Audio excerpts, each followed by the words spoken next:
These are our leg press and single leg press variations. This is a regular stance, foot positions just outside shoulder width.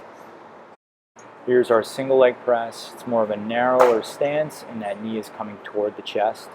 Here we always want to focus on gripping the toes and pushing through the heels. To get up into the setup right now, you start your feet low on the rack to unrack it, and then I want you to walk the feet up to your starting position.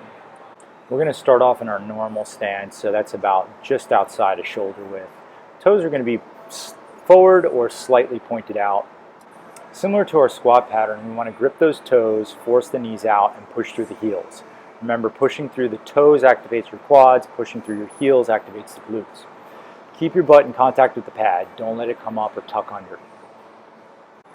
This is our single leg press variation. You're going to start in a more narrow stance, so your feet a little bit closer together and your knees coming towards your chest. Big reminder with all these leg presses is grip the toes and push through the heels to make sure the butt and hamstrings are loaded. We've got some other two-legged variations here. Is a wider stance where you're coming down. Same thing, try not to let that butt tuck under.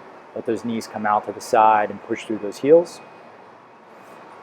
Here's another more narrow stance. We're going to point those toes out slightly and let the knees kind of flare out as they come toward the chest. A little different than the single leg press.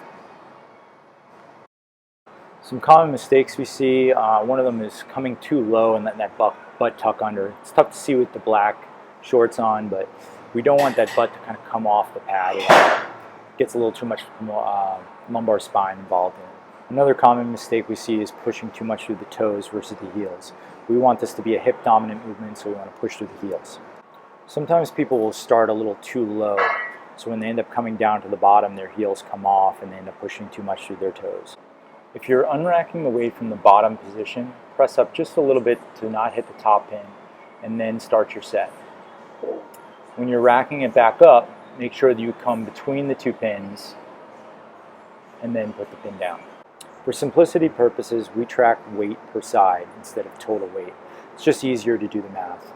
So if your numbers say 25, that means 25 per side. 45 means 45 per side.